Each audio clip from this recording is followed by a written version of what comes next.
What is up, everybody? NC. JC and We are back with a Smackdown Ruthless Aggression live review. It's been a little bit since we did one of these, but I figured with Smackdown getting its lowest rating, it's only perfect that we show you what a good Smackdown is, because people forgot about the good Smackdown. They forgot about the Ruthless Aggression Era. This is the good stuff right here. So if you're watching along with us, go ahead and go on Peacock. Go into Smackdown, November 6th, 2003. Watch along with us. Check this out. And by the way, we're also live streaming on a couple different formats right now. Not just YouTube, but also Kick. Just got on Kick. So if you guys can go ahead and do me a favor, sign up to Kick. Go ahead and subscribe to us, Tech Work Rate Productions. That's our Kick address. And then also on Rumble as well. Most of you know about our Rumble. Just figuring I would let you guys know about it again. We're going to be uploading more content there in the future. In fact, live streaming off it right now. So expect to see a lot more content coming to Rumble in the near future. And also, I would like to just reiterate this. I don't mention it enough. I should mention it more often. But we have a Patreon. Our Patreon has everything that we've ever put out over the entire expanse of our YouTube career. I'm talking all the way back to like the dirty iPhone 3 days. We got everything. We got all three channels plus stuff from other channels on there. It is the ultimate place. So if you found out that one of your favorite videos or playlists got deleted, you can find it there. Just saying. Yeah, go check it out. I mean, it's what's the lowest price tier, man? $1. That's the thing is we're not the type of people that want to rip our fans off. That's why you notice with all of our YouTube videos, we do not monetize them. We are not those type of people. If you want to give us a donation, give us a super chat, be our guest, but we're not begging for anything here. This is all on your discretion. If you want to tip us, you can. If not, no worries. We're just glad you're here for the show. That's what matters. So yeah, Patreon, full archive, over 8 years of content. Starting at $1. Goes up to $3 for max tier. So either way, you can find everything there, I'm telling you. So if you found something missing, you're like, where's that TWR news? Where's that one sucks that they did? That's where it's at. So, FYI. Yeah, I mean, it's just a great way, just to hook you guys up, just we got everything over there, $1, super cheap. Got everything over there for you that you may enjoy. All of our new stuff is going to be there too, so if you want to go check that out, it's just a way to help us out, man. We really appreciate it. Well, that's the thing too, is I know in the past I haven't been the best because of my work schedule with Patreon. My work schedule is freed up a little bit, which has allowed me to really dedicate more time to Patreon. I've been trying to be up to date with the posts. As soon as we get done with something on YouTube, I'm trying to put it up by the next day. So, yeah, I really like to apologize for the lackadaisical movement with Patreon, but I'm trying to pick it up. So if you guys could support us, I'd really appreciate it.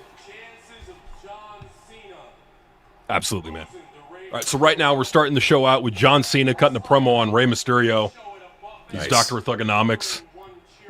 His best gimmick, honestly. Best gimmick. See, that's what's up. VHS knows what's up right there. That's how you do it.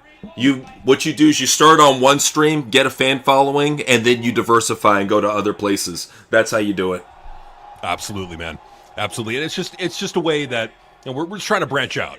We're just trying to give some love. I mean, because our main channel's growing right now, so that channel's doing good. We want to give some love to the backup channel. Keep this strong. So this is what we figured we'd do. So. Absolutely. And like we were covering on the news with WWE really coming down on clipping and all that other stuff, we're just trying to protect ourselves. That's all what it comes down to. We're trying to protect our channel and make sure that you guys can keep on viewing us where you usually view us. But also check out some other content on other channels where, we can, be a little bit more carefree, so to speak. Yeah. Have a little bit more fun. So right now they're starting out with a match. You got Cena kneeling down.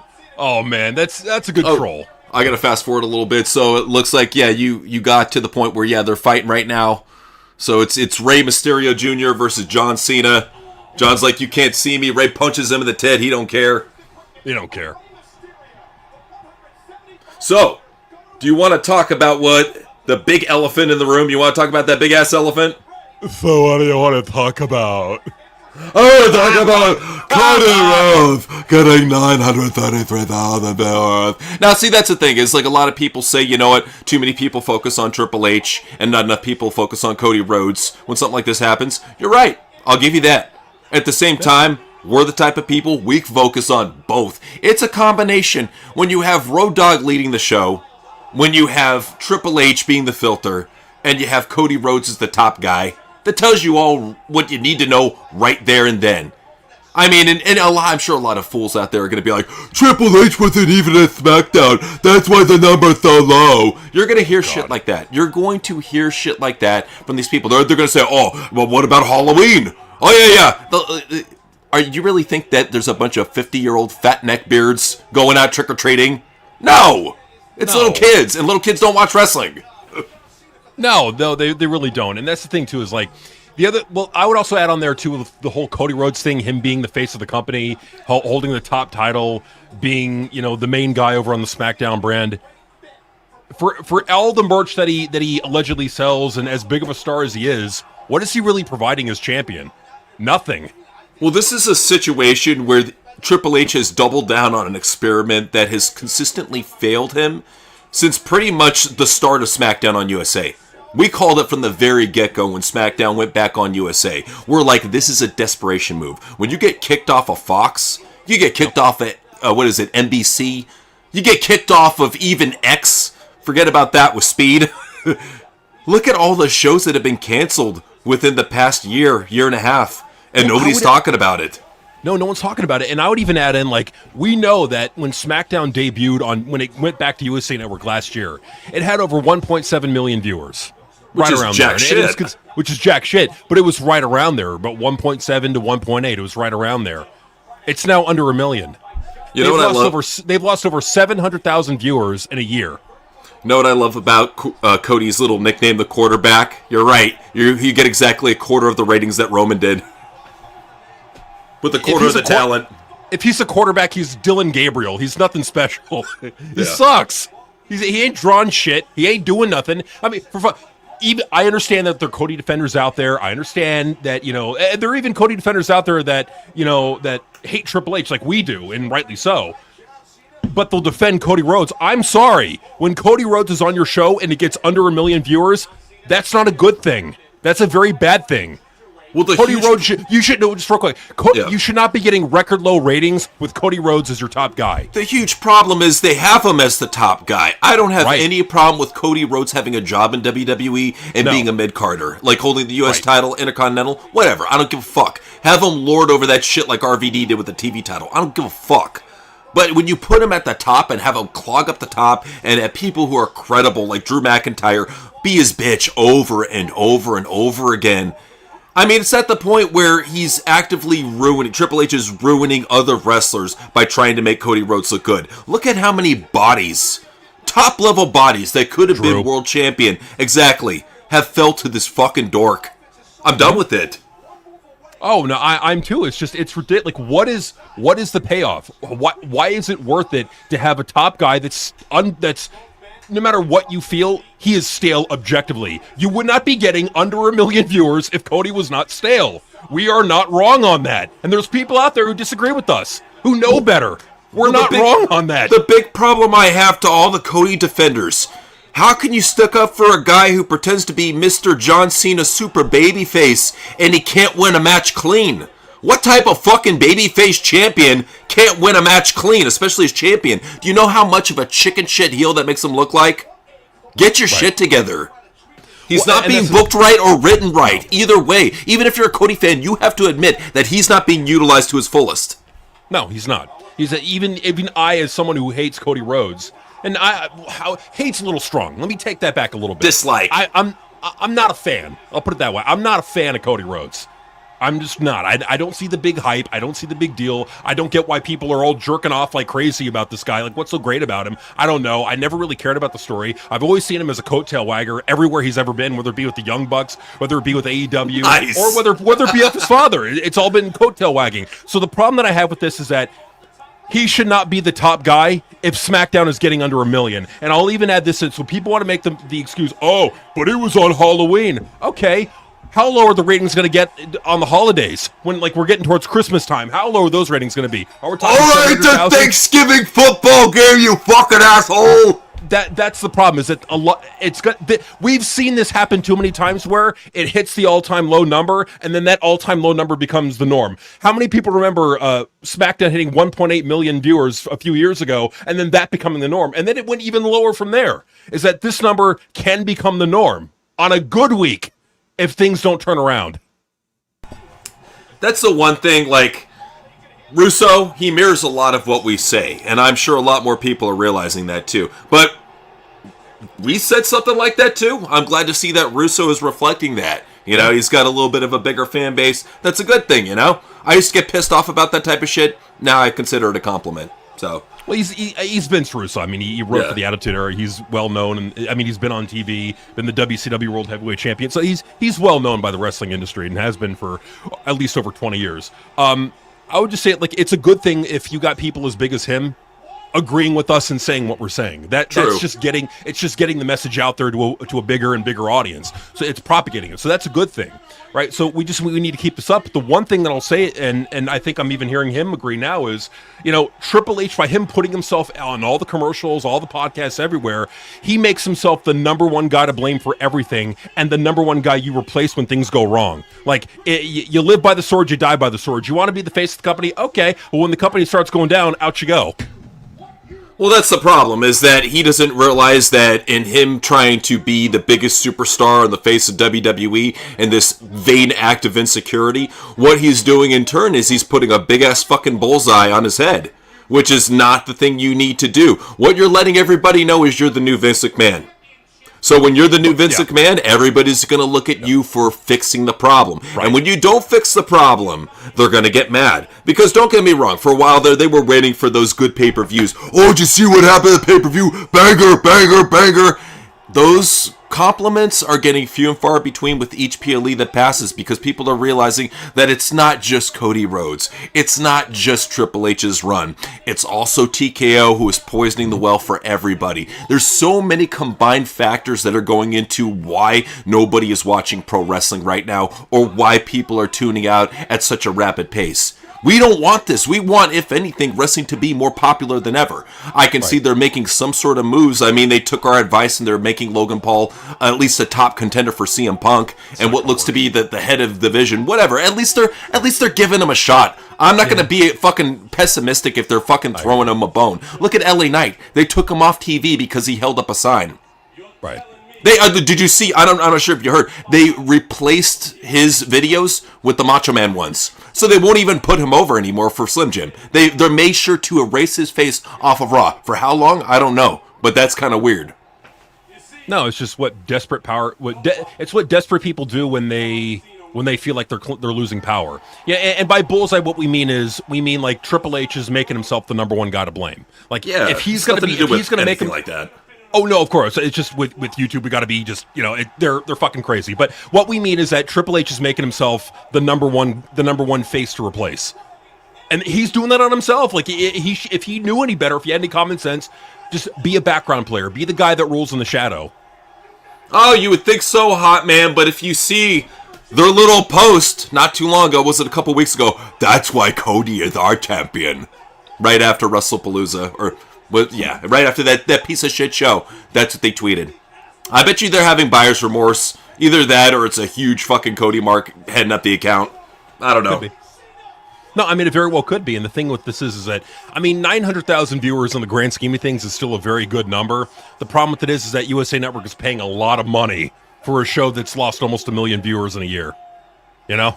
Well, you got to look at all these, not just USA, but USA, Netflix, ESPN, all these corporate entities that shovel so much money into WWE expecting to get a return. They're like, what's the deal, Triple H?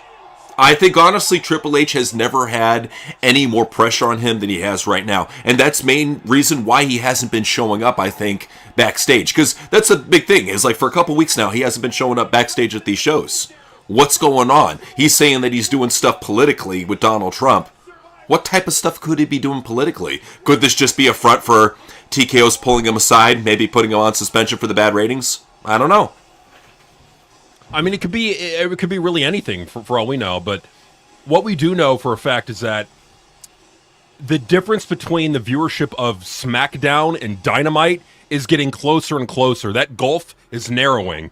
It used to be like SmackDown 1.7, Dynamite gets 600,000. Now it's like Dynamite gets 500,000, SmackDown's getting 900,000. I'm sorry, that is a significant narrowing in the viewership. And look at how much AEW, and that's the thing, is the USA is going to look at how much is TBS paying for AEW, for Dynamite, and then how much are we paying for Raw? And is it as valuable for our advertisers? And if the answer is no, bye-bye WWE, we'll replace you with some original programming that gets equal viewership, if not a little bit less, but costs significantly less.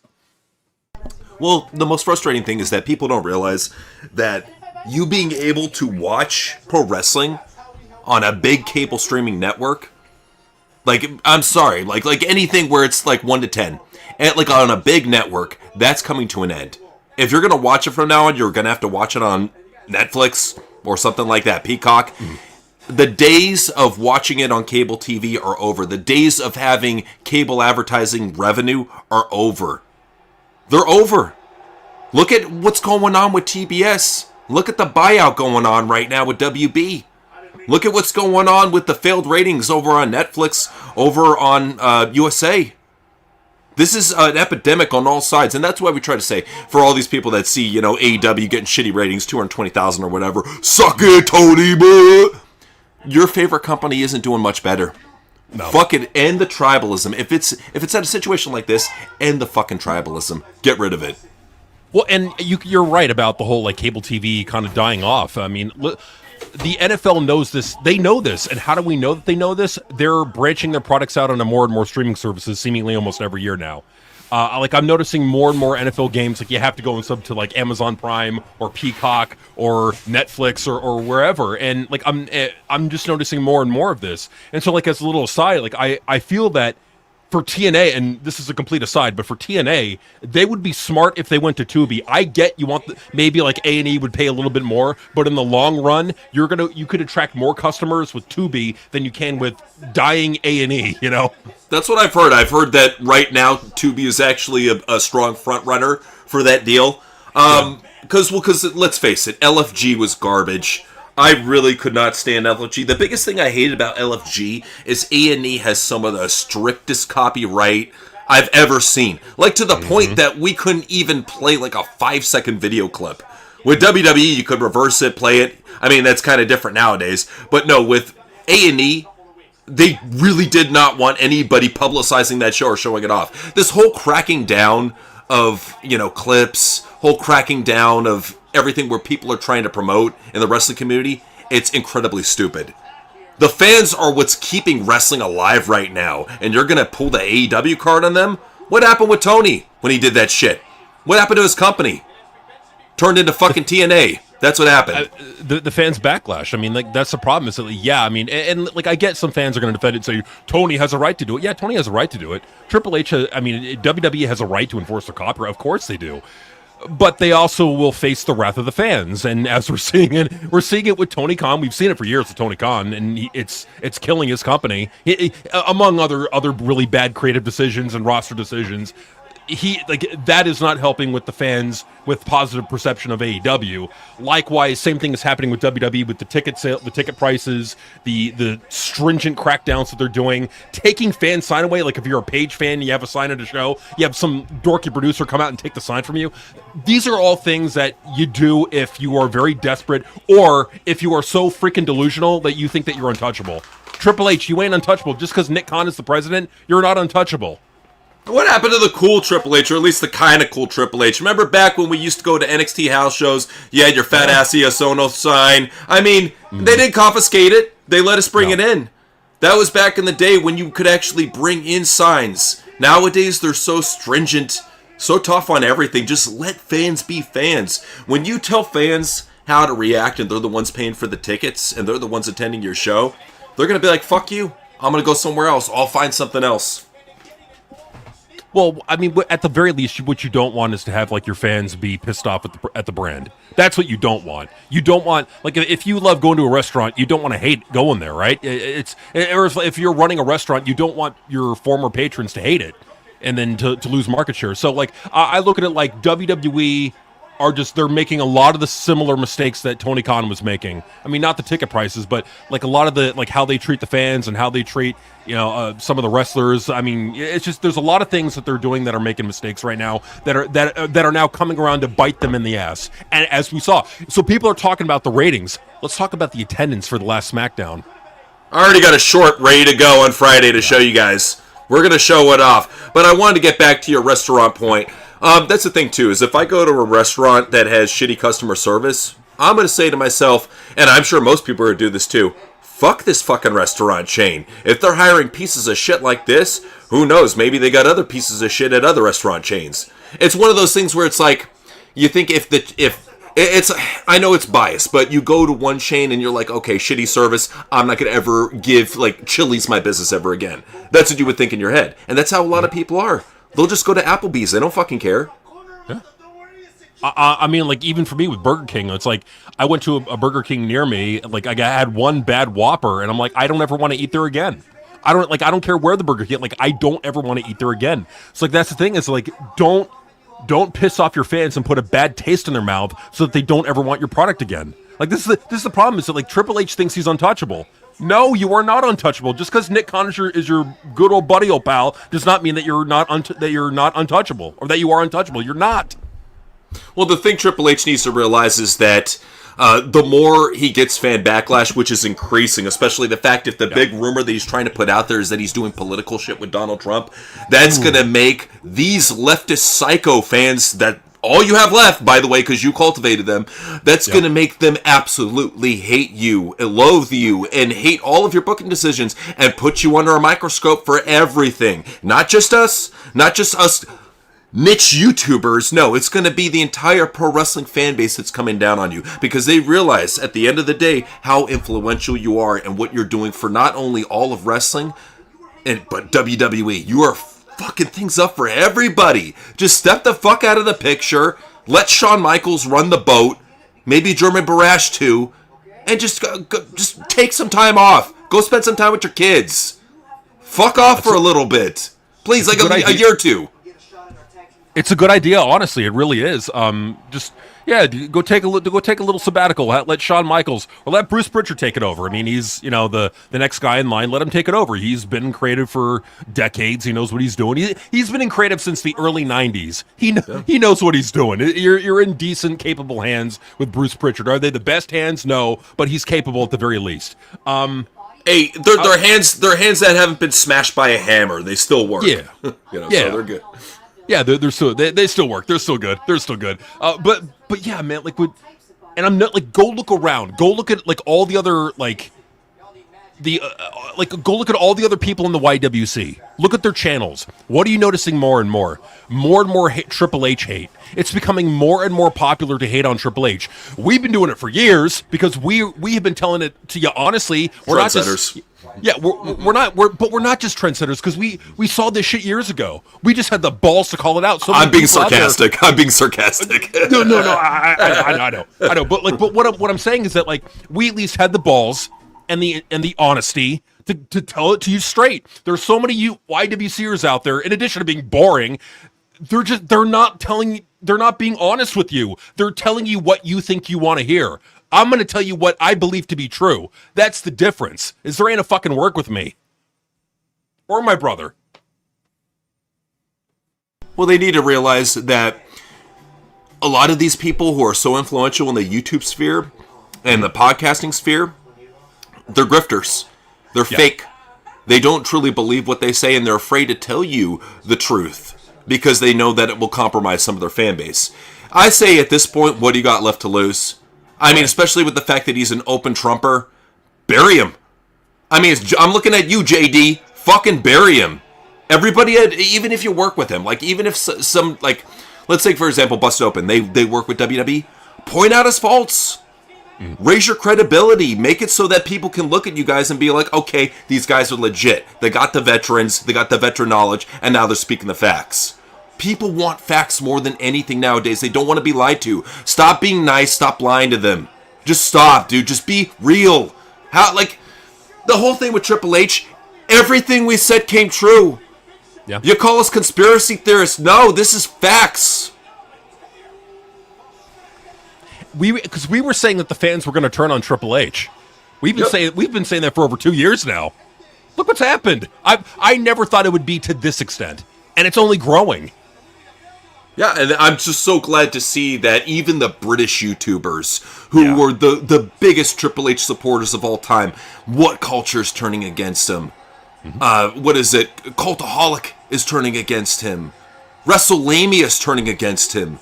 This is huge. When you see them doing videos criticizing Triple H, who they beloved because he gave them black and gold bangers, when they start doing that, that's a red flag right there. Oh, it really is. Like, I would even go so far as to say, though, like, as another prediction, I'll make it right now. I think that by WrestleMania next year, you'll see JD shitting on Triple H. You'll see him, openly more critiquing Triple H, being more negative about it. Because he's looking around, he sees it. He sees the fan backlash. He's got nothing to lose, but it's also it's what the fans want. It's what they want to see people shit on Triple H, and I'm seeing more and more demand for it now. Like all of our like anti-Triple H thumbnails that we were making, like we should probably bring them back. Well, in moderation. I mean, as long as it's not every single week. I mean, for sure, if you want to go ahead and slam them on the ratings, be my guest for this Sunday. Absolutely. But that's my whole thing with Triple H, is that we've been trying to consistently point out his faults for feels like close to a decade now. It's been a long time. Go back to our NXT Sucks. We were the first ones. And here's the thing, too. When we started watching NXT, we were joking around with the Sucks banner because we actually kind of enjoyed WWE at that point. We were trying to get back into the product, watching Raw, watching Smackdown, even watching NXT. And we liked NXT because it had that little bit of dusty flavor. It was a short show. It was only an hour long. And nowadays, trying to find a pro wrestling show that's an hour or under, forget about it. You're not going to. The only one that I can think of is Ring of Honor, and I don't know if any of us, whether it be my brother or I or the people in the chat, want us to come themselves to Ring of Honor. So, that was the only option we had back then. We watched it for an hour, gave her a review, and over time, you could see us like gradually start to hate on Triple H more and more. I mean, it really came with the NXT Japan show. That was the one that really stuck with me. The Kevin Owens Finn Balor match with the flowers and shit. That was the one that stuck with me. And then after that, I really started looking at NXT as like, wow, it's gone downhill. With no Dusty and just Triple H at the helm, this is all he has to offer. And it just got more Ring of Honor. As the years went by, it got even more Ring of Honor. The more that Meltzer praised it, the more it became this, I'm going to beat the shit out of my wrestlers as much as I can just to get the star ratings. It's all an ego act, and nobody realizes it. Well, and that's the thing. It was even back then. It was an ego act. When Triple H would show up, he'd do the "We are NXT," and you'd have the dorks in the crowd. No, Papa H is cooking up bangers, guys. Yep. And you're sitting there like NC and I were sitting back and watching it, and we're like, what's the big deal here? We're watching nothing but literally, and we literally watched an episode of NXT that was just 2 out of 3 falls match, Samoa Joe versus Cassius Ohno. I remember that match. It was the entire show. And especially with a fat bastard like Cassius Ohno. Like, it's, at least with Samoa Joe, he tries to cover up the fat with those fucking King Hippo shorts. But, like, that's the thing with fat Cassius Ohno, is he had those menopause thighs. He had those big fucking 60-year-old fucking grandma thighs that just bare. So you saw just cellulite and fucking varicose veins and cottage, just everything just jiggling. It was not nice, man. That's not something we want to see when we watch a pro wrestling match. We want to see, if anything, we want to see the Chris Hero that was badass back in the day, not this guy who let himself go. Right, and like, we're not trying to fat shame anybody, but we're saying it's like, dude, it's like at some point, like, put a shirt on, put a shirt on, cover it up, try to look decent. Well, that's the thing, is he wore the basketball top, which I thought was whatever, but he should have wore at least long tights or pants or like, I felt like it was incredibly unflattering for him, and it probably led to Triple H releasing him. Triple H treated him like a joke towards the end of his career. Yeah, because like I remember at the very beginning, like around 2015 I think it was 2015 when they brought him in. He had 2 stints in NXT. The later stint when he was brought back, man, He didn't look too healthy. He didn't look at well, and again, like this is why you need to hold the talents you bring into a high standard. You don't just because there were reports that you were telling me back in the day of like him and Kevin Owens would just stand off in a corner eating donuts, talking to each other, while Rusev was having what's his name, Brian Cage, LA Knight, yeah. Oh, Hugh Morris, yeah. He was doing whatever he was doing to the trainees, and it's just No, it was a very difficult time back then, and Triple H was in charge. He had a guy like Bill DeMott heading up the PC at that time and training those wrestlers and really treating them like shit. I mean, anybody who wants to know how terrible of a person he is, go ahead and look at the Jelly Donut incident that happened with Luke Gallows. So he's a terrible person, man. See, JD knows what's up. Yeah, it was an awful, awful situation. Ripping Rusev's Mets jersey for no reason. Always pissing all over Eli Drake at the time, LA Knight, Brian Cage, Kenny Omega. Kenny Omega could have been a WWE guy, but nah, he let him go. Treated him like shit. This is what Bill DeMott did. He was an awful, awful dude. And people want to say, oh, well, that's what they did back in the day to toughen up the wrestlers. I mean, giving him a little harsh praise from time, like a little harsh, feedback from time to time is one thing. The Jelly Donut incident is another. Like that's beyond the pale, man. Well, especially when you have him shove it up an orifice. We're not going to say which one, but when you have him do something like that and then rub it in another man's face, that is deplorable. It's humiliating. It's disgusting. That's the type of shit that he's lucky he was in the situation he was, because I'm sure Luke wanted to just beat him down. Just beat him down to a bloody pulp for what he made him do. I kind of look at Luke a little bit differently for following through. I'm surprised there wasn't a single wrestler that had balls to fucking punch him in the face. But they don't make wrestlers like they did back in the 2000s and 90s. I hate to say it.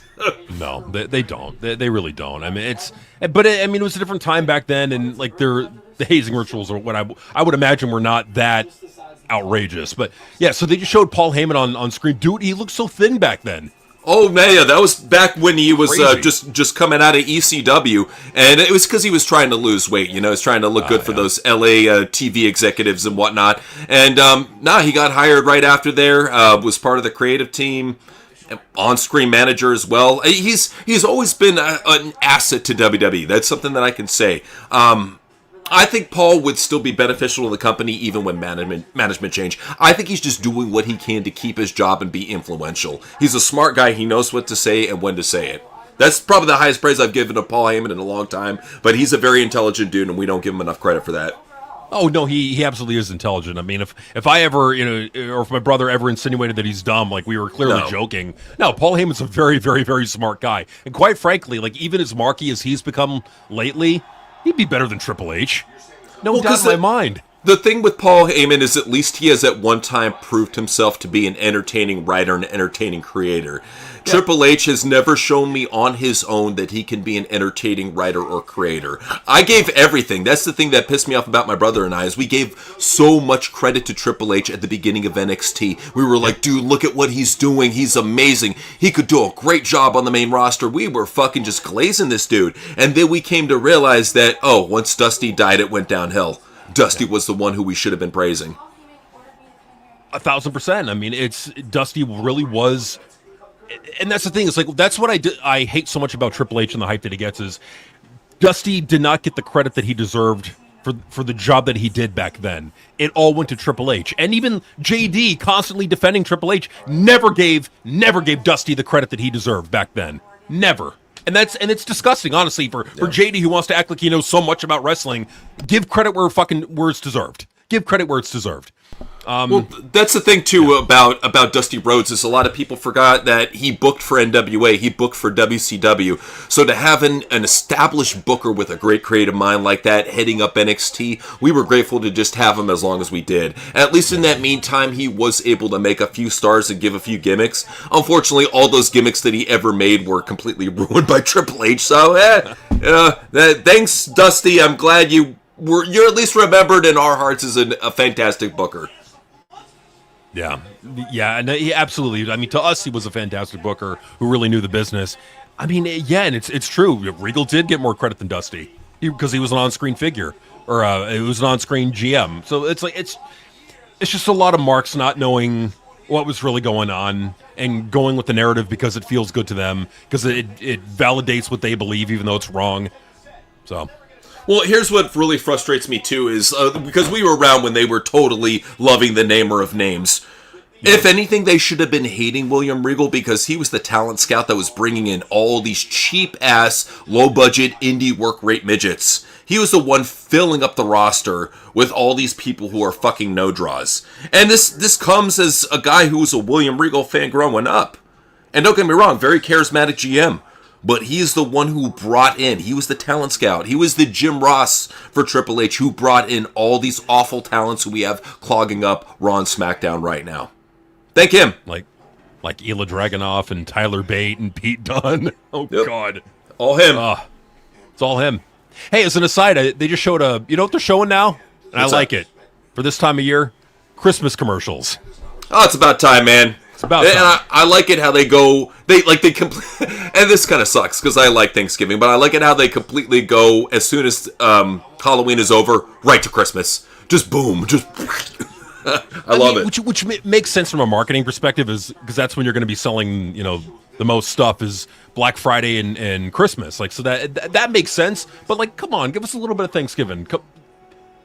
Give us that like jolly good time feel. Come on now. What are we doing here? The best we're gonna get from that is a very terrible episode of Smackdown, probably with, I'm gonna guess, 600,000 viewers, and they're gonna have some stupid Thanksgiving turkey battle royale in the back by catering, and it's just gonna turn into a stupid food fight, and that's what you're gonna expect to see. That's a, you know, if you want to tune into Smackdown, that's what you're gonna see. All right, here's my brilliant idea. All right, we're going to have Drew McIntyre, because we haven't cooked him out and jobbed him out enough. We're going to have him be the Thanksgiving turkey, and Cody Rhodes is going to come out and kick his ass. Oh, don't forget, we also got to get LA Knight in there, make him dress in a woman's dress like he did over in TNA. Oh, God, we're giving him ideas right now. He's like, oh, that's a good idea, I like it. See, LA Knight in a dress, McIntyre is a turkey, Cody Rhodes beats the fuck out of them in a pilgrim outfit. He's going to return as L Knight in the women's division. Oh, God. ELLE Knight. With the wig on. Oh, God. Like, they're gonna ruin him. They're gonna ruin him. And it's sad, too, because there's so much... Like, he's over. He's so over. Yet Triple H is like, Kevin Nash shit on him that one time, therefore, I can't put him over. He's too big for his britches. He thinks he's the Rock. You're not the Rock. You're under my thumb, you little bitch. Elena Knight. Love it. Well, and here's, you know what, the thing that really bugs me about a talent like LA Knight is he deserves to be in a popular showcase. He should be either holding a title or in the lead up to one of the big matches at Survivor Series or WrestleMania right now. Speaking of, I'm not sure if you heard about Drew McIntyre, but guess who wants to get him in JCW, bro? Bro, are you telling me, bro, we have a chance to get McIntyre, bro? Bro, he does not know that Drew McIntyre is under contract till 2028, bro. I would say to you, Russo, since I know you check us out from time to time, all due respect, man, go for Cross and Scarlett. They're available right now. They work with Matt Cardona. You want somebody to take the title off Cardona? They already got the feud going on. Bring in Cross and Scarlett. Bring in Shotzi. Bring in Priscilla Kelly. Bring in her man too, Zach Wentz. Just bring in the whole squad of talented people that are waiting out there. I wouldn't forget about the real one that you're doing. Real one. Especially, you got this Italian faction going on. You get Real One as your... Granted, you're a great mouthpiece. Vito's a great mouthpiece. But you get Real One as your fucking mouthpiece. Boom. There it is. That'd be fucking great. Like, even though he's not Italian, it's like, fucking whatever. Close enough. He's called Enzo Amore. It's close enough. He comes out to That's Amore. He's the best fake Italian that we could find for the job. Well, hey, look at FBI back in the day. FBI had, 3 or 4 guys that weren't Italian? I mean, so fuck it, you know? Yeah, have the real Italians and the fake Italians. There you go. Like that'd be like faction warfare. Yes. Yes. Oh man, So- that'd be great. Oh, that'd Well, be great. I love and that's it. what- And that's they're what- right there, man. Well, and that's what we're really looking forward to. We're really looking forward to, with Russo at the helm, him growing JCW into being, in our opinion, the number 2 promotion. Because right now, TNA is not giving us anything. AEW is not giving us anything. WWE especially is not giving us anything. This is the biggest opportunity for Jay and Russo to really give wrestling something brand new. It was something that they've been wanting for a while. They've been wanting an adult wrestling program. These two can give it to them. I mean, but the bedridden blobs that jerk off to wrestling matches, they disagree and say, TNA's putting on certified bangers. no, they're not. No, they're not. I tried watching Bound for Glory, and Yeah. I really wanted to tune the fuck out during Myron Reed versus Leon Slater. It's like, bro, that match, it made me realize that when working with NXT, they in turn became NXT. TNA is just NXT, really 2.0. It's just another NXT. That's all it is. TNA used to have a little bit of identity to it. It used to be a little bit goofy, but a little bit risque. They had hot girls and whatnot, some violent stuff. It literally feels like a NXT clone. There's no identity to it at all. And I'm not sure if you heard, but the TNA people, they're legit pissed off that NXT came in and just beat the shit out of all their talents. I mean, like, what do you... But you weren't growing on your own. Like, you needed NXT to work with. So it's like, it's a double-edged sword. It's like, yeah, you get the rub in the sense that now you have all these new customers and all these new, people attending your shows and watching. But you get the downside of, like, NXT wants to be, they want to get their shit in over there. Like, to me, it's worth it. To me, I think it's worth it in the grand scheme of things. It sucks if you're a longtime TNA fan, but for TNA itself, you're benefiting in the long run. Because let's say that, this deal goes on for another 2 years, and these fans get acclimated to TNA.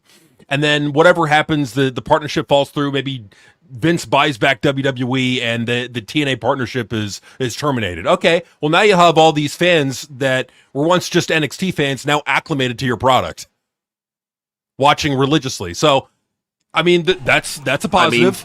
I mean, the biggest thing that TNA can really do right now is take AAA's roadmap and put everything on YouTube. That's the one thing that AAA is doing very smart right now, is they're allowing all of their shows, all of their big shows, to be on YouTube. And what that does is that enables this WWE fan base who may have just heard of AAA or the buyout of AAA or Dominic wrestling over there, whatever, it gives them a chance to go and check out that show. And since a lot of what's left are just a bunch of work rate nerds, a lot of them love AAA. AAA has been getting great attendances lately. TNA has been getting great attendances lately. Nobody ever mentions why, though, because of the WWE connection. Once they started working with them and giving them their production, boosting their crowds with their talents, like Dominic Mysterio, for example, like Trick Williams, people come.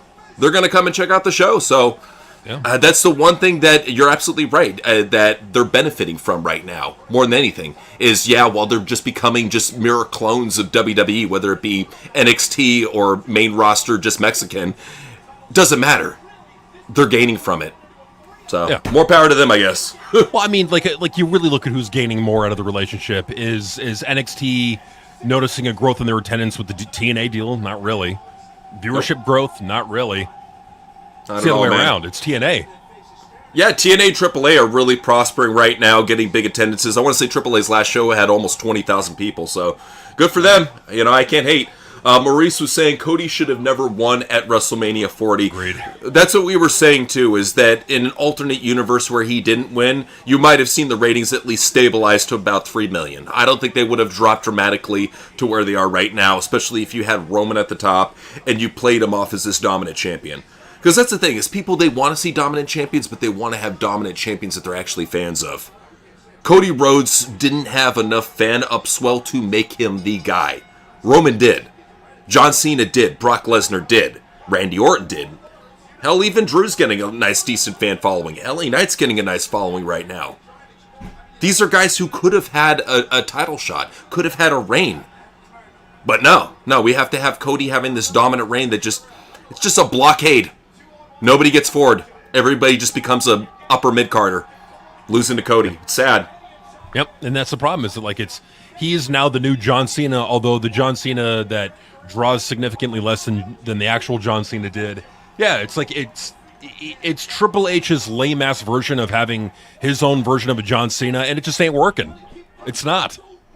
No, well, that's the thing too. Is like at least with John Cena brought in numbers. People believed in John Cena, and John Cena, he would wrestle like a heel when he absolutely needed to, but it wasn't something you usually saw in his matches. He usually won his matches clean, and he played the babyface role perfectly. Especially in modern day where everybody's gray. He did a great job of still playing a good babyface. Cody Rhodes just comes across as a cheap imitation. Not only is it cheap an imitation, but he doesn't sell merch. You don't believe us? Go and look at the Shop Zone. He is not in the top merch. He's not in the top 10. If he is selling merch, it's usually an upswell when he releases like a little bit of merchandise in the beginning, and then you don't see anything else after a few weeks. People online are saying, oh, Raw's still number one. What about SmackDown? Let's talk about SmackDown.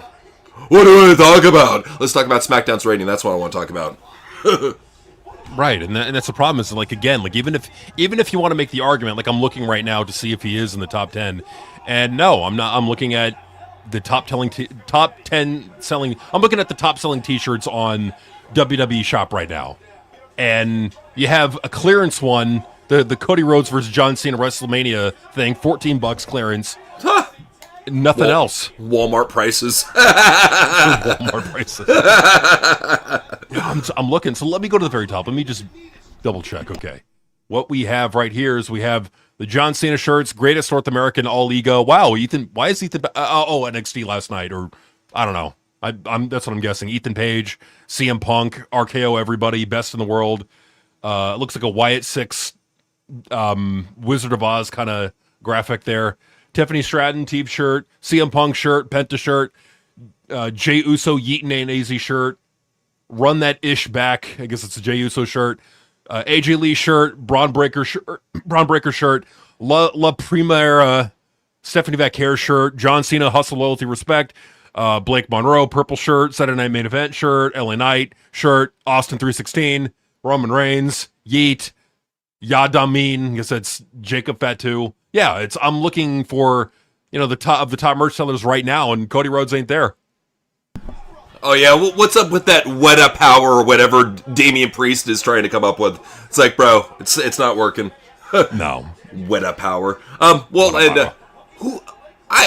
I do not remember this Grace Jones looking black chick that's managing the Bashams. Would she wrestle for like 3 months and get fired?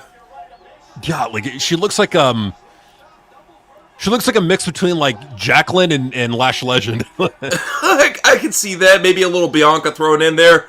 Yeah. I mean, she's definitely the type of chick that Vince would hire. Tall chick, loaded with muscles, not ugly.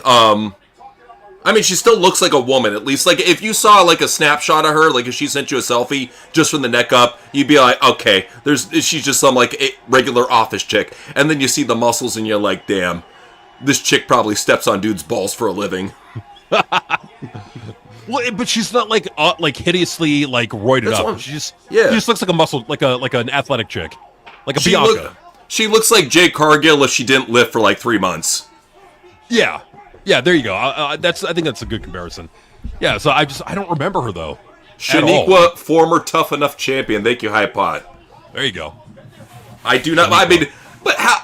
Look at it. That's the thing is Vince could get away with names and shit like that back in the day. We'll just call her Shaniqua.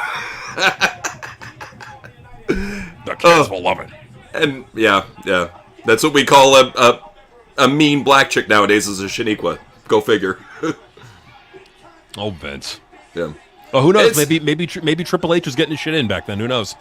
He definitely was. Oh yeah, her name is Linda Miles, and after pro wrestling, she's now a substitute teacher. Okay, that's interesting. You notice how like wrestlers go from teacher to pro wrestler to teacher. I've always found that very interesting. Muhammad Hassan, he became a principal.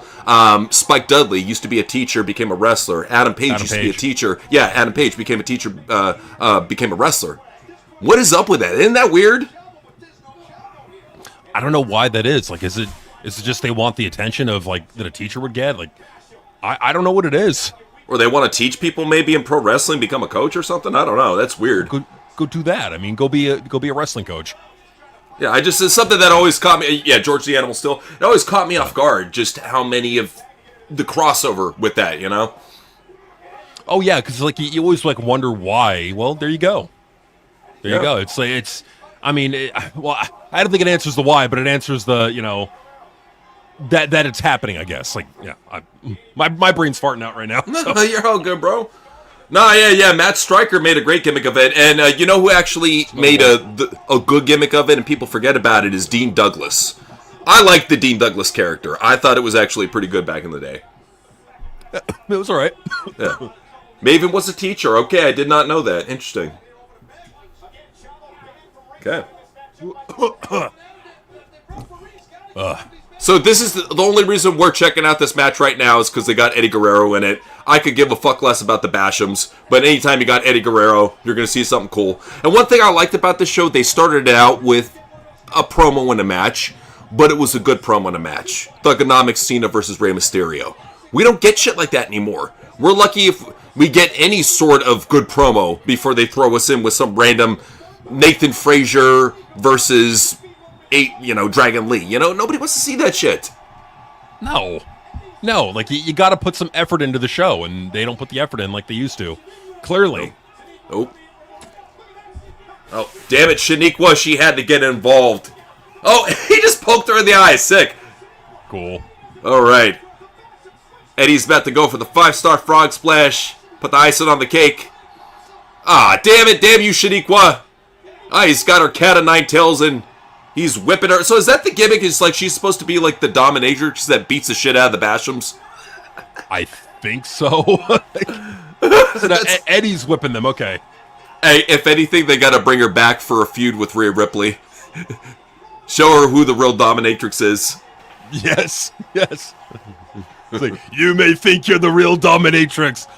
Bitch, it was me back in the day, or I don't know. It's not that. I mean, she's. I don't know if she's still in good shape. I mean, she's probably a teacher, so probably not. But All right. So Eddie's hugging with Chavo. They're happy. They won the match. The Bashams are they're flustered. They're like, "What happened?" It's one thing I'm really tired of, since I'm looking at a fan that looks like Sheamus in the crowd right now. I am so sick and tired of Sheamus. Like, Sheamus, please just go to TNA. Go to AEW. Like, that's one guy who is officially Dolph Ziggler himself in pro wrestling. Just go away. Just go away, bro. I don't want to see your bangers. I don't want to see you have slap fights with sweaty men for meat or whatever the fuck you keep on saying. I don't want to see any of that shit. No. Well, and the thing, too, is, like, what else are you going to get out of him? He's done everything, and he sucked at everything. He sucked as a face. He sucked as a heel. He sucked as a tweener. Like, what else are you going to do with him? Like, just let him go. Well, I'm not sure if you heard, they're actually going to be letting go of some talent here in a little bit. Yeah. That's the thing, too, is like it seems like with each week that passes, we see one or two talents that are on their way out or getting ready to leave. It's a trip, man. In either company, for that matter. I'm still like, why the hell did they sign Nixon Newell over in AEW? That's such a terrible, awful signing, if I've ever seen one. It's just a waste. Like, what are you getting? Like, I don't know. It's a waste to me. It really is. To have Nixon Newell out of all the women you could have brought in, Nixon Newell, Tegan Knox. Trust me out is so many people, not to random aside, but so many people think that Jey Uso was not intoxicated in that match that he had with CM Punk. Bro, he knew ahead of time that he was losing. That's why he got drunk as fuck and sandbagged the shit out of Punk. That was... I've seen some bad Jeff Hardy matches. That was worse than any bad Jeff Hardy match I've ever seen. It was awful. Yeah, that match, not good, man. Not good.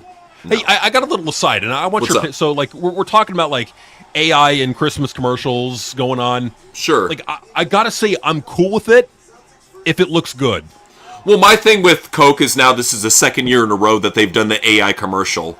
I mean, people forgot about last year. They did AI before. This is just a new thing, and you're seeing this everywhere. Like in most commercials where they have live actors, you can tell nowadays that they're using AI.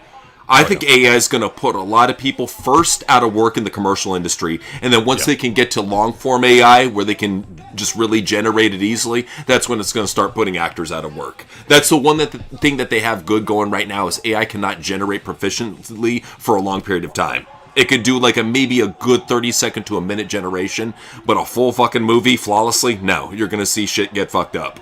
Which is why, like, if you're a famous actor or a famous, like, voiceover artist or whatever, get your voice registered. Like, get your likeness registered so that when it's used in AI, you get a cut of the pie. You get a little bit of that royalty. Because that's probably what where it's going to be going. Get ahead of the curve. Well, that's why I think, somebody like Jake Paul, he's smart for doing that, for allowing his likeness to be used with Sora. Because it's only a matter of time before they're going to use it anyways. Might as well get a cut out of it. No, I totally agree. It's like, yeah, just get a cut out of it. So, yeah, if you go onto Sora... Oh, by the way, Sora is now finally available for Android. And I got to download it, man. I got to download the app and use it. I made some funny Macho Man things. Made like a Macho Man commercial. Ultimate Warrior selling life insurance. Nice. I got guitar battles on there, like that I always want to see. Eddie Van Halen versus Jimi Hendrix. Nice. Eddie Van Halen versus Randy Rhoads. So I got that one there too. I'm gonna be making a lot more, and I'll send them your way. Heck yeah, dude. Well, that's the thing too. Is like I've noticed that with Sora. Because I tried with so many dead celebrities, you really have to be careful because some they put up guardrails right away. But no, I'm glad you're on that game too, man. You're helping me out with that. We want to do all we can to really bring new viewers to our channel, and I mean, I'm sure as you saw on our main channel, we have a short up there right now that's getting very close. That's right, close to 700,000 views right now. It's been up for like 2 weeks, so yeah, that's what's up, man. I definitely am down for you helping me out with that. It sounds like a great idea. My pleasure, man. My pleasure. Hey, as a little aside, so I know you got that jazz album that I made. Can we go ahead and put it on this channel sometime? I was gonna put it on this channel. It's just, dude, this is this week. This week. I know. This week. I'm aware. I will say something cool that I got in the mail the other day, man. It was an early Christmas present. You know how like it's so hard to get light guns nowadays, because the CRT TV's going out? Well, I found this one. It's called a Sinden light gun. It works on LCD TVs, and I've been playing the shit out of Duck Hunt Virtual Cop. It's been awesome. Oh shit! Is it so? It's like the old one, the old Duck Hunt. Yeah, no, that's what I did. Is I got Batocera. You know Batocera, right? No, tell me about it. Okay, Batocera is basically this Linux-based emulation type thing where you can have all these different emulators on there. It comes preloaded with a couple of games. And, you can go ahead and load your own ROMs if you own them or whatever. Go ahead and load them on there and play what you want. And that's what I did is after I put it on a USB boot drive, it's because it's Linux-based, put it on a USB boot drive, loaded up in Windows, got the gun registered on there, put on Duck Hunt, put on Virtua Cop, had a blast, dude. It's good shit. No, it absolutely is, dude. And and a lot of this is free. Like, you could just go and download all this for free, and Batocera is free. Yeah, if you want to go ahead and download it. And that's the thing too, is you could put it on a Raspberry Pi and put that shit on your flat screen TV. And like as long as it's on a virtual machine, you could literally plug that into your flat screen TV and have portable emulation wherever you go. So that's so cool, man. Speaking of virtual machines, like with Android, I don't know if they have this with Apple, but with Android, like whenever I'll make an app or test something out, there's an app to where I don't know if people know what virtual machines are, but in computing, like with VMware and what was the free Linux one? OpenBox, I think is what it was called. You can basically create like a virtual version of a computer. It's like a computer within a computer that you could like test different things on, and like maybe you're working on creating a virus, like you don't want it to be exposed anywhere. Like it basically it's like a little sandbox that you can create for like computer shit. I love that stuff. I love that stuff. Yeah. So yeah. No, it's fucking sick. So what is Vince talking about right now in the ring? I just see him cutting this really intense promo. But this is what I love too. It's like Vince realized, you know what? I need to bring viewers back to pro wrestling. Let me go ahead and get out there. Let me go ahead and do some promos and storylines. Tony can learn from Vince at this point. When you're this desperate, dude, it doesn't hurt putting yourself on camera. I don't want to see them, though, as the super nice baby face. I want to see him as the coked up Dario Cuente asshole. Oh, of course. No doubt about that. So I'm going to go ahead and just listen to what is he saying? Righteousness. En route to maximum absolution. Is this the feud with God that he has? Is that what it is? Oh, great. Yes, that's what this promo is. I heard briefly about that, but yeah, if that's really what's going on, that's fucked. I feel bad for a lot of Walmart workers because a lot of people busted their ass at Walmart for so many years only to be replaced with AI. Same thing's going on with Amazon too. they're going to be replacing a lot of their workforce with AI. Just how it is, man. If they can automate it, why not? Well, and this is why, like, I'm in favor of an AI tax. Like, I'm generally in favor of no taxes, but with this, I'll make an exception. I am absolutely in favor of an AI tax, 1,000%.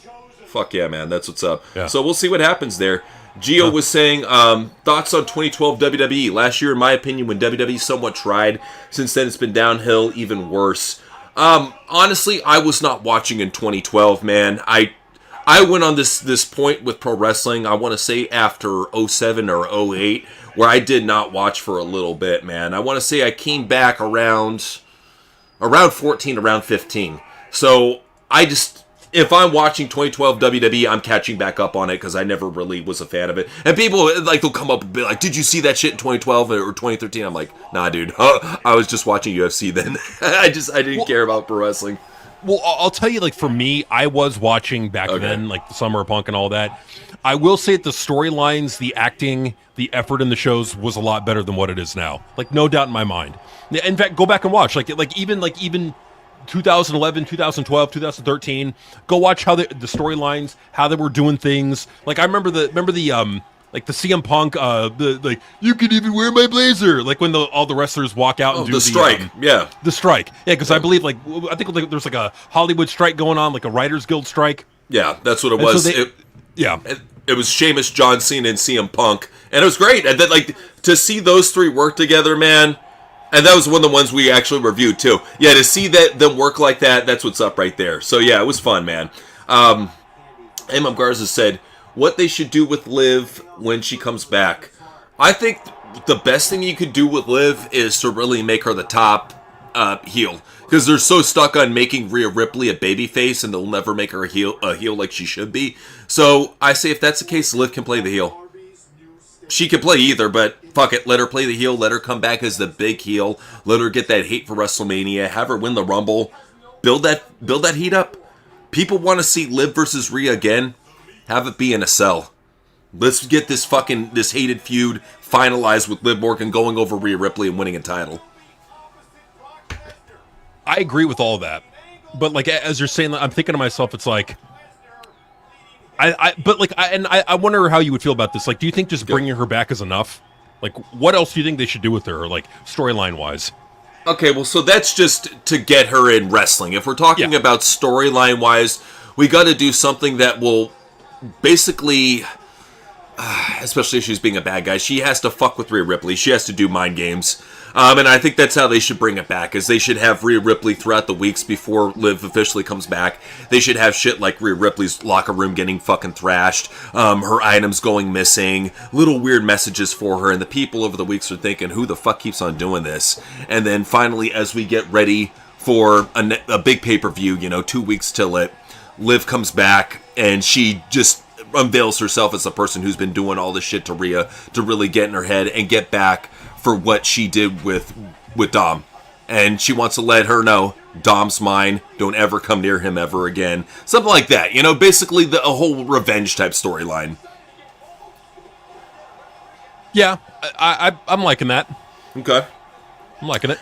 Because I want her to, if she's going to work, I want her to work against somebody who is the top star. And right now that's Rhea Ripley. If you're going to have any big female match right now, it's Rhea Ripley versus Liv Morgan at WrestleMania. I can't think of a bigger one, honestly. I mean, like, for me, like, I'm cool with that, but I kind of want to, like, who put her out of action?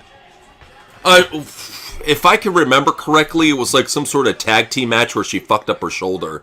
So it was Kairi Sane, I believe. Oh, okay. So if anything, she could have her be like, I don't know. I just like an eye for an eye. I don't want to see Kairi. I really don't want to see Kairi Sane versus Liv. It's such a waste of a fucking feud. Kairi Sane sucks dick. Like, here's the thing: if you want to have her come back and just kind of like as a warm-up match and beat the shit out of Kairi and then call out Rhea, either way, like, I don't know. My whole thing is that you would kind of fuck up my storyline if you did that, and Kairi sucks. Not really, because I'll tell you how it can lead to it.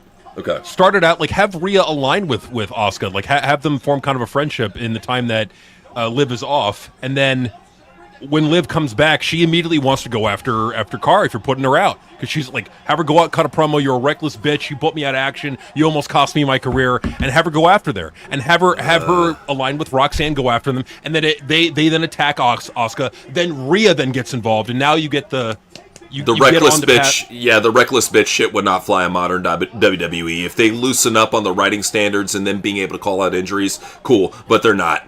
They're fucking dorks about this. So I'm just right now. That's what I'm trying to do whenever I brainstorm a storyline, is go with WWE standards for PG and what they're trying to do. So it would work in theory, but that's the thing with WWE is that they're so PG and sanitized. And you really want to go full on. You'd love to see something where just like she's doing like a home invasion, but the fans would fucking cry about that. They'd be little bitches. They would, yeah. It's honestly like it's. To book it Attitude Era PG or Ruthless Aggression Era style would not work modern day, because the problem with it is they're all a bunch of whiny bitches. Right. You kind of have to do... Well, you can do trope stuff that you've seen before, but you have to go for trope stuff that they haven't seen in a little bit. That's the main thing. No, I completely agree with that, man. Like, it's that you gotta keep it within what, even because also like the wrestlers also have to be comfortable with it. They have to be able to pull it off. And I don't know if Rhea and Asuka and Kari could pull that off. So why yours makes more sense is because it's something that they could pull off. You could do that. Well, and it's not necessarily a bad idea to bring Kari and Asuka into the equation, since Rhea has been working with them so often, especially with Io Sky. That's not a bad idea, because at least it's storyline continuation. It's not the best storyline continuation, but it makes sense for them to be involved, especially if you're looking for some sort of mixed tag team match, especially if there is a fracture with the Kabuki Warriors, and you have Asuka and Kari-Sani split, or Asuka and Io split. Io can be on, like, Liv's side, Kari can be on Rhea's side, Asuka can be, like, the one that's trying to get them back together or get them to stop fighting. There can be at least a reason to put Triple H's Joshi darlings in that shit. Yeah, no, totally. I mean, and there's like 1,000 different ways to skin a cat or whatever. But totally. No, I think with your idea, it's logical, it fits, it could be done. I think that's the most important thing, is that it's plausible within what WWE currently has now. Like, mine is a little bit out there, Well, there's nothing wrong with yours. I think it's a great storyline. It would work in a company with more freer stand. Like, it would work in AEW for sure.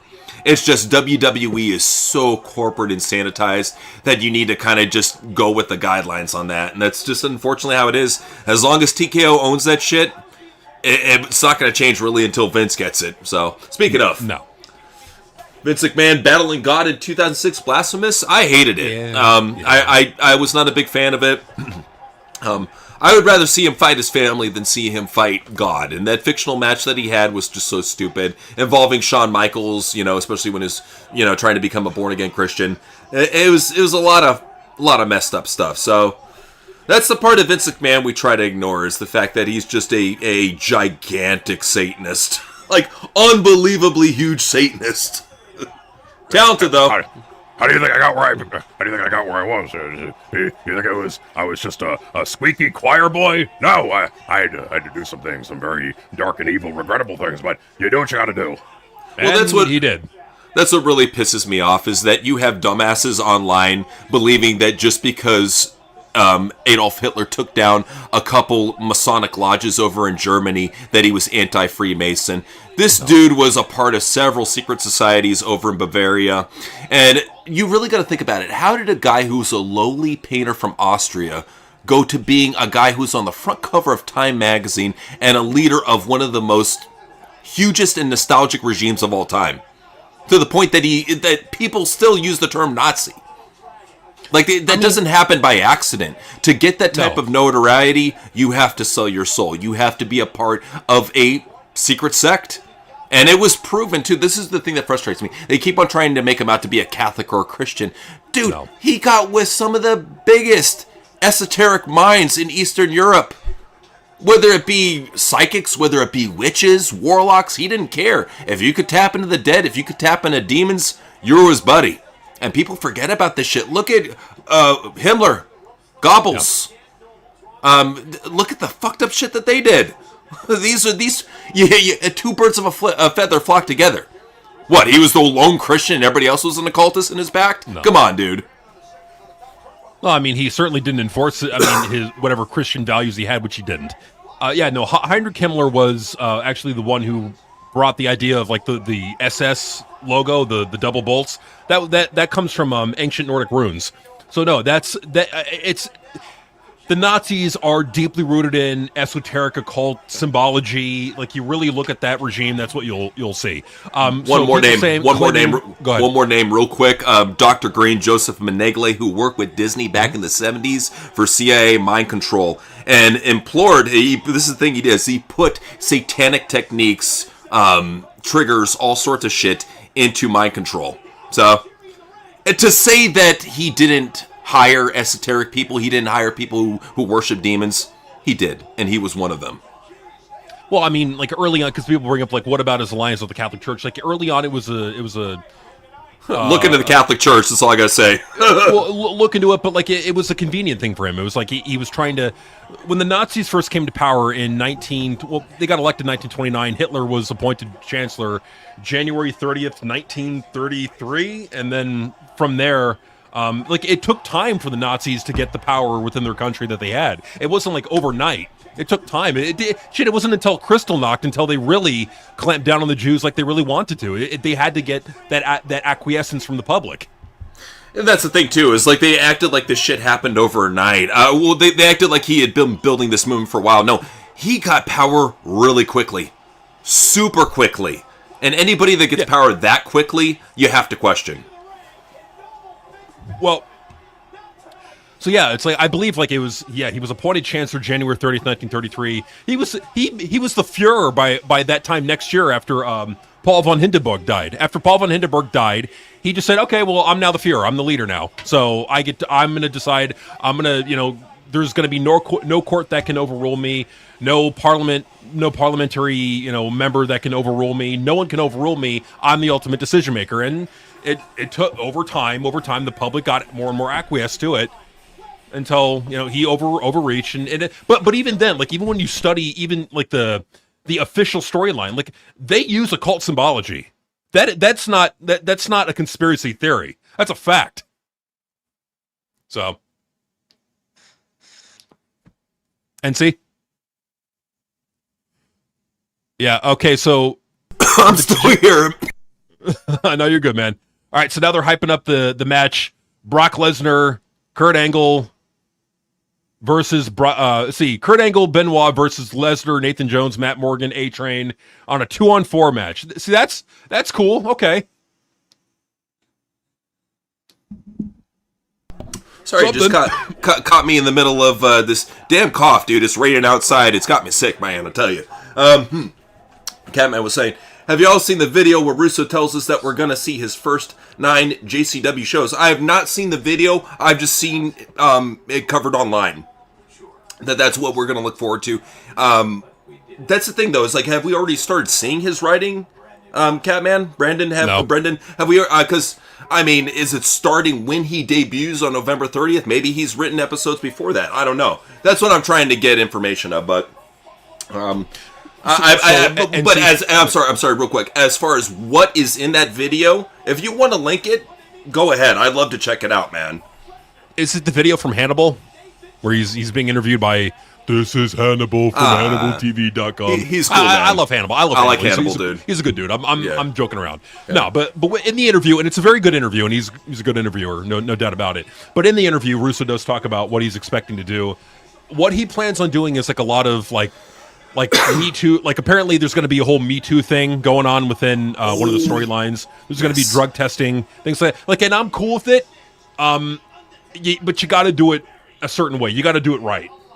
That's right. Thank you for reminding me. I did hear about that. I heard Me Too. I heard drug testing. You know who would be perfect for the Me Too shit is Alice Crowley. With her bitchy gimmick, she would be the perfect fucking Karen for that shit. For the drug role, I would hope that they jump right into cocaine. That's the way to go. But my whole thing though is that why would a company that's as outlaw as JCW have drug testing? You know? That's the thing that they're going to have to kind of explain. Like, maybe what they could do is like have Violent J go out to the town where it's like, all right, guys, we're trying to clean things up right now, so, in our company, we can't have too much drug use. We're going to have to do drug testing. We're going to try to, play it right. We're going to do the right thing. And I think that's how they could set up, have like Violent J, like establish that as the owner, there's now new rules where you got to be drug free. You're going to be drug tested. And so I think that's how you can make that make sense. But I don't know how they're going to go about it.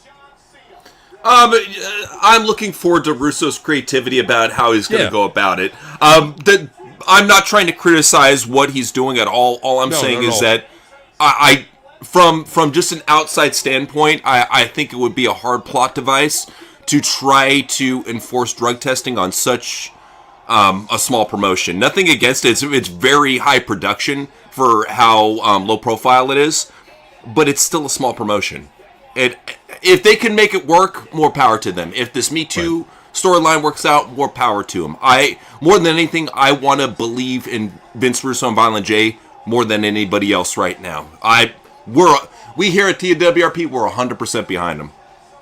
Oh, 1,000%. I mean, and like I honestly are we covering it tomorrow?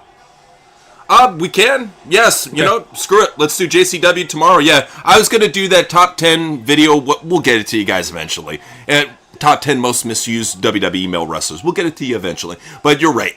I've been really enjoying JCW. The fans are enjoying it. Fuck it. Let's go ahead and do a JCW review tomorrow. It'll be here on Misk, by the way. I'm just trying to give Misk some love. It's been a neglected channel for a little bit, and I felt bad. I was like, dude, let's just go ahead and just go live on Misk. For just this week, let's go ahead and give Misk some love. So we're trying to give Misk some love. We're giving Rumble some love, giving Kick some love. And make sure you give our Patreon some love. Just saying, only $1 a month. Not too bad, man. So absolutely. We got everything we've ever done over there. Only $1 a month. It's true. Alejandro was saying SmackDown viewership is getting into scary numbers now. And that's what we're trying. We tried to warn people about this. I personally, I could see it happening before Thanksgiving. I didn't think it was going to happen this quickly. It's been accelerated. SmackDown has turbo disease right now. It's just whatever is afflicting it, it's getting worse and worse. And that bridge between Dynamite and SmackDown, I give it about 2 to 3 months before it's fairly even. Absolutely. No, I agree with that, man. And it's that number itself, 933. Two things. Number one, that's almost under 900,000. That ain't too far away. And then the other thing too is that was the go-home show for Saturday Night Main Event. Exactly. So no, something like that. It had enough reason to have momentum, but there was no momentum. And especially when you put Nathan Frazier in some flippy match. No, that's not the way to do it. That's what frustrates me with SmackDown, is it keeps on thinking if I just get them Isla Dragunov versus Nathan Frazier, they're going to fucking love me. The fans online will love you. The ones that get 4K, 5K likes, they'll love you. The rest of the viewers, they'll tune the fuck out because they don't want to see that. As they are. They're just tuning out now. And, the only question is, if it's dropping... I mean, we got to be... it's dropping fast and quickly. I mean, it's dropping really, really, really fast. The only question is how low does it get? And... can USA Network afford to be paying WWE all this money for the little money that they're going to be bringing in advertising? Because advertisers are not going to be wanting to pay, top dollar for a show that gets consistently under 800,000 viewers, or under 1 million at the very least. So this is not where WWE wants to be. I think you're going to see. I think what they're going to say about this is it's just a one-off. It was on Halloween. The number's going to go back up. We're going to do some creative things. When the number continues to stay under 1 million and it continues to go down, I think changes are going to be made, and that's Triple H. I think he'll be gone after WrestleMania. Yeah, 2026, right before summertime, probably April, May. So yeah, expect it, guys. Expect it. One last Mania. Yep. Alejandro was saying things under Trump have been pretty bad, truly. Well, and let's just say this much. They were honestly equally as bad under Biden, but I think a lot of people are thinking that just with the regime change, that you're going to have a different ecosphere going on. No, you're going to have the same shit. Right. The same shit that Joe Biden tried to put on us, Trump is trying to put on us, just in different ways. He's doing his part. Well, people need to realize, don't put all that hate towards the president. He's just an actor who's doing his role. Put your hate on the Illuminati who control him, on the ones who pull the strings. That's who you should hate. You should hate the ones who are trying to brainwash you, control you, kill you, program you. That's who you should have a problem with, not the person who they're telling you to hate. So, not saying any of you are, because we got a lot of smart fans here. I'm just saying I see so much of it online. Put the hate where it's due. Absolutely. But yeah, man, so like last night, I don't know if anyone knows, but yeah, the Republicans did not do well last night. I'll put it that way. They did not do well. Yeah. Yep. It's a shame. It's a shame, but it's just it's what happens when, you know, like the price of coffee for me. Like let's talk about food prices. Even if you want to say, oh, but eggs are down. Let's talk about coffee. You want to talk about how coffee's down? Because it fucking ain't. It's more expensive now than it's ever been. Well, I'm talking Walmart's coffee. I'm telling you, well, that's why if I were you, man, go with Bones, dude. What I do is I have, I'm part of Bones Rewards, so I get 4 12-ounce bags of coffee whenever I want. I have it on schedule usually every 16 weeks, but yeah, those 4 bags of coffee, they last me. And you can order strong stuff, you can order all sorts of different flavors. It's going to cost you for those 4 big bags about $60, but it'll last you, and it's good stuff. It's high quality. So, but my question is like, are you noticing that the price even then is going up? Not on that. That's staying the same. Okay. The price of the deal of their coffee stays the same. If you buy the bags individually, they're like $20 a bag, $22 a bag. But if you get them on the deal, it's $15 per bag. So that's what I've just been doing. And if it's good coffee, I don't mind spending more for a big bag. That's fine by me, you know? No, that's true. Like, for me, like, I would always get Cafe Bustelo, like the vacuum sealed brick. Like, I would always get it for like under $4. Like, I go to Walmart, get it for like $3.80 or whatever it was, and then now it's like it's almost $7. Damn, at dude. At Walmart.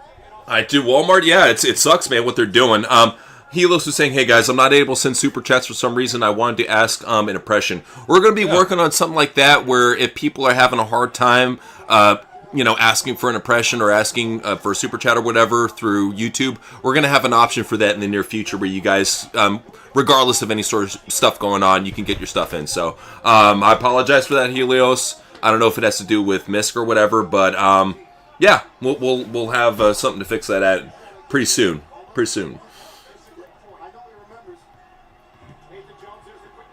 Marcus was wondering, I wonder when Russo's influence, if it grows in popularity, will annoy those at WWE in the future. I think it already is. I can already tell it's pissing off Cornette. So if it's pissing off Cornette, a lot of people in WWE listen to Cornette. They know about it. Especially if he's trying to reach out to Drew McIntyre, which I don't think is the best idea since he's still under contract and you don't want to get a lawsuit, but whatever. I mean, like, for Russo's thing, it's like, I'll be honest, even with that roster, there's only so much you can do. They're going to need to spend the next year just really improving that roster from, like, top to bottom. Like, you're going to have to get Priscilla Kelly in there, Karrion Kross, Scarlett, and, like, you're going to have to, like, really upgrade that roster big time. Well, because there is some talent there, but it needs to be utilized in the right way. I would take a guy like Shane Mercer. I would get him a charismatic mouthpiece, whoever you want to put in that role, and have him be your Brock Lesnar. You know, you need a guy who's going to be dominant. He's not the best talker, but at least he has the look, and he's one of those guys who they can bill as a JCW original. Because a lot of the thing is if you keep on filling them up with ex-WWE guys, that's what they're going to say, oh, you're going to be another TNA. I think them having some homegrown talents is a good thing. I like the fact that they got the Zombies. Even though Brothers of Funstruction were over in NWA first, I still consider them kind of like a hometown JCW type team. Their tag team scene is fine. They need to work more on their singles. Definitely need more women. They got like fucking 4 women right now. So women and a couple top singles male guys would be the top thing that they can do. Cardona, I guess, is a good thing from a perspective of he brings the name value in. But you got to bring in a guy like Crush. You got to bring in Enzo Amore. If you could bring in Hammerstone, go ahead and bring him in too. Richard Holiday. Anybody who really has any sort of bit of charisma and they've been waiting for that shot, give it to them. You know, and they got the size, the look, give it to them. I would even be looking at people who are released from the PC and NXT because these are young, raw talents that never had the right coaching. No, they really are. And you could bring them in, like former NXT people, former TNA people, like people that TNA have maybe let go, people that NXT may have let go. I think honestly, it's an opportunity at the very least. It really Absolutely. is. So I think it's an opportunity both for the talents and for JCW. So, You know what? I was watching old TNA back in the day, and what the fuck ever happened to that guy Crimson? Remember how he was like TNA's Goldberg, and then now he like nobody has heard of him in like 10 years? What happened with that guy? I don't know, man. I don't know what happened to Crimson. Maybe he's like selling cars over in fucking, over in, Florida somewhere. I don't know, but, yeah, I mean, there's definitely people out there that they could be bringing in. Yeah, not for sure. Garza was saying Liv wins Rumble, wins title from Stephanie by cheating. That brings heat to her.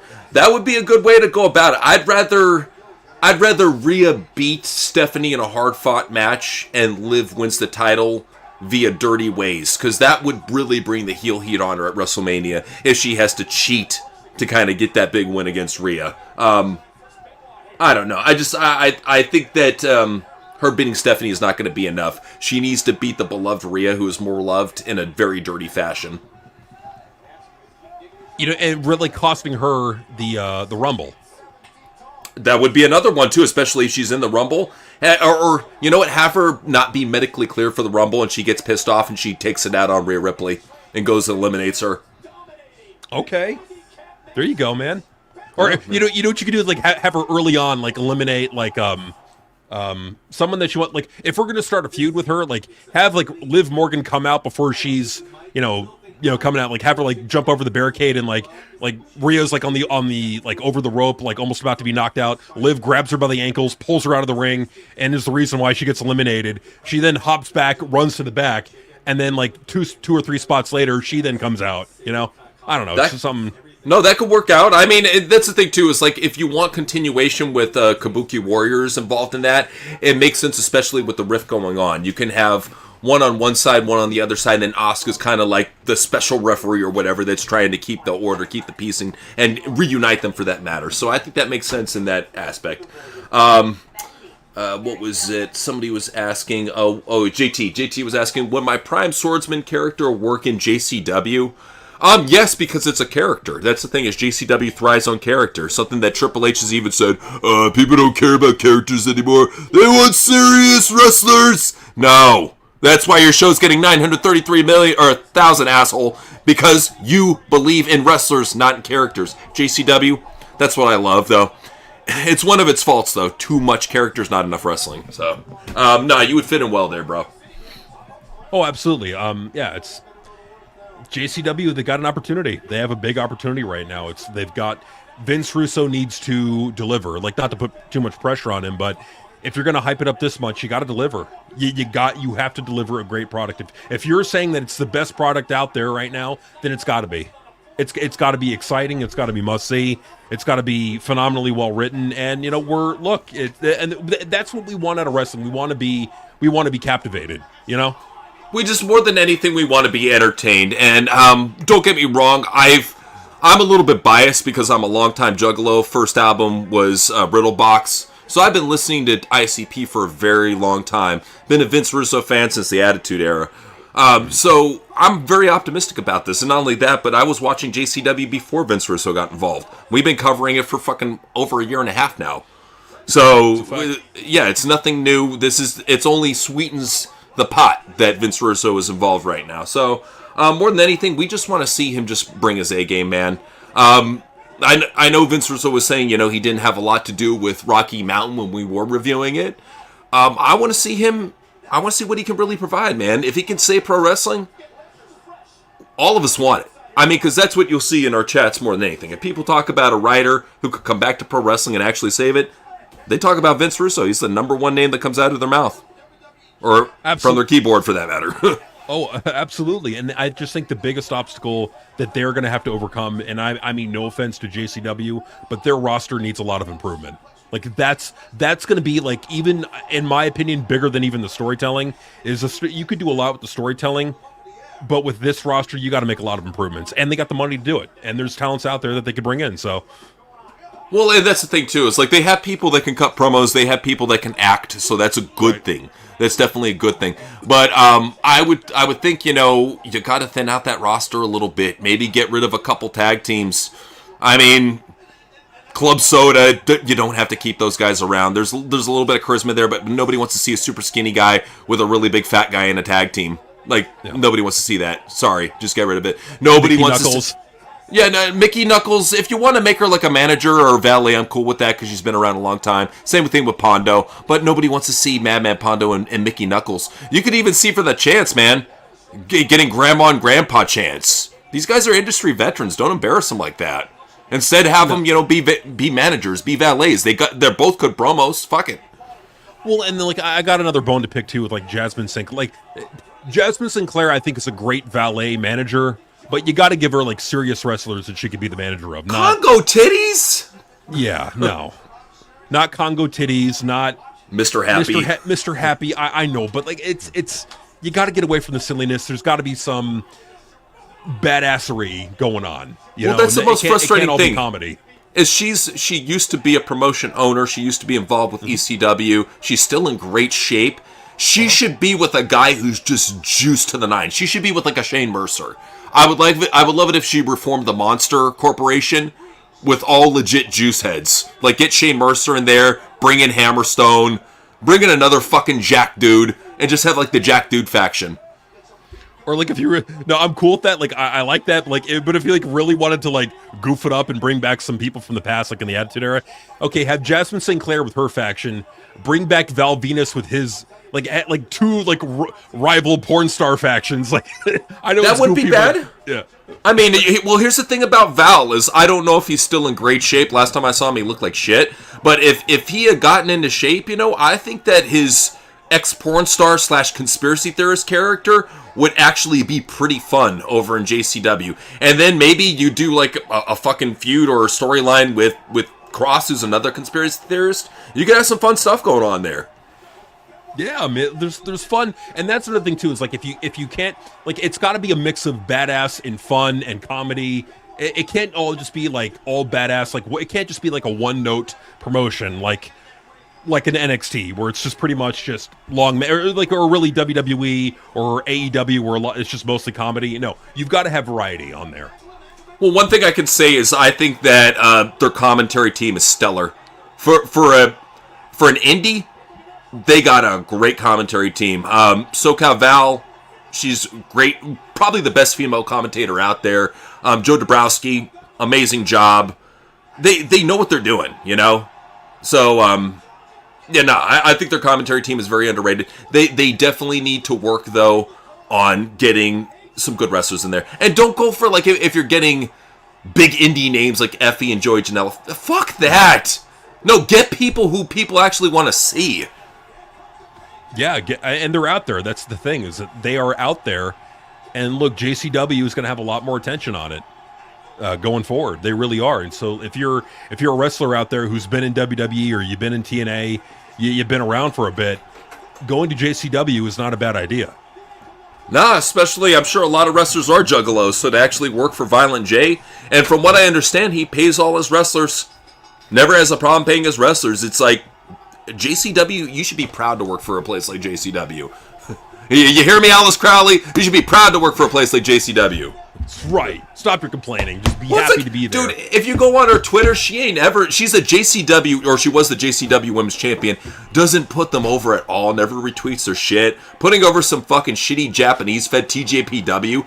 Fuck that, dude. JCW is the shit you should be fucking retweeting, not some shitty hole-in-the-wall fucking Japanese Joshi indie. Fuck that shit. Because she's falling into the trap of, if I want to be respected, I have to go cut my teeth over in Japan. No, you get yourself over here in the American market. You don't need to go to Japan to get yourself over. You're in JCW now. They're going to have more attention. Just, put your company over. If you work for them, put them over.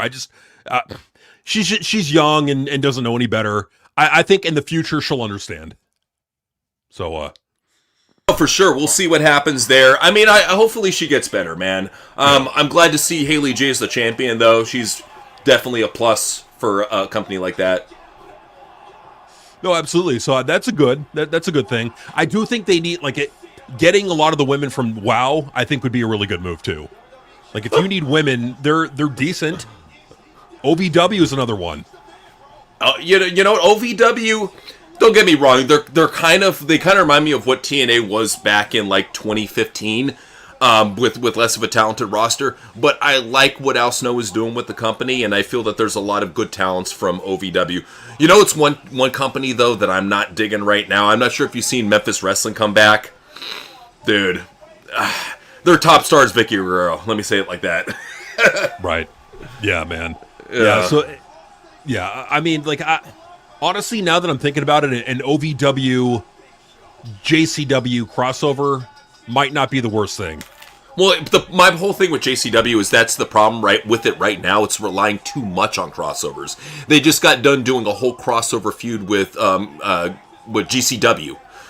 Just got done doing that shit. You had the Battle of the Companies over at the Gathering of the Juggalos 2-night event. So they, instead of just doing their own thing, they moved right into a feud with Memphis Wrestling. It's like, I don't want to see a bunch of Memphis jobbers beat the shit out of, people who I like watching, I'm looking at all these guys who they had in the last main event. They had Aaron Roberts, 420-pound dude. Now, here's the thing about Aaron, is he actually looked intimidating before he decided it would be a great idea to take off his straps and show off his bitch tits. And after that, the roster, the crowd started just really roasting him for it. I thought it was a bad idea, made him look like a fool. And then you go ahead and you look at the match before that. Team Memphis Wrestling beats Team JCW. It's like, why are you putting over Memphis Wrestling for? What the fuck is... Memphis Wrestling sucks. It does. It does fucking suck. But I do think they need... Because if I'm not mistaken, I believe Vince Russo and Al Snow are good buddies. And they've been buddies for a while. Okay, I mean, maybe if they can use that to... Well, because I think with OVW's roster, they do have some people over there that I think have a lot of potential, honestly. Right. Exactly. So this is part of the storyline that Jay was working on here, is Jay fired Pondo and Knuckles during a JCW versus GCW match where one of the wrestlers got burned badly. So for those that didn't watch it, it was like this big scrabble match between GCW and JCW. And the crazy thing is Effie was supposed to be in the spot of the wrestler that got hurt. So maybe that was some sort of, like, I don't know, demonic intervention or something on Effie's behalf. But, nah, the wrestler, God, I'm forgetting his name. He has red hair. He's not well built, has a beard. Kind of looks like that country singer that got really popular for a little bit and then faded away. Something Murdoch. Anyways, he took a table spot, took the bump, and got caught on fire. And nobody could think it to tell this guy, hey, stop, drop, and roll. You learned it in elementary school. I don't know why it disappeared. But no, he was like, they were trying to slap his ass, and he was trying to, like, get T-shirts bapped on it. It's like, no, stop, drop, and roll, man. What are you doing? That could have been Effie. I'm just saying, that could have been Effie. It could have been. It could have been. It's. Yeah, it's not Trevor Murdoch. It's John Murdoch or some shit, like some wrestler you haven't heard of. Let's put it that way. Yeah, I mean, it's some guy we haven't heard of, but yeah. I mean, and that's the thing, man. Is that there's talents out there. Like, I know we're beating a dead horse saying it, but there's talents out there that they could be bringing in. But I get it. Jay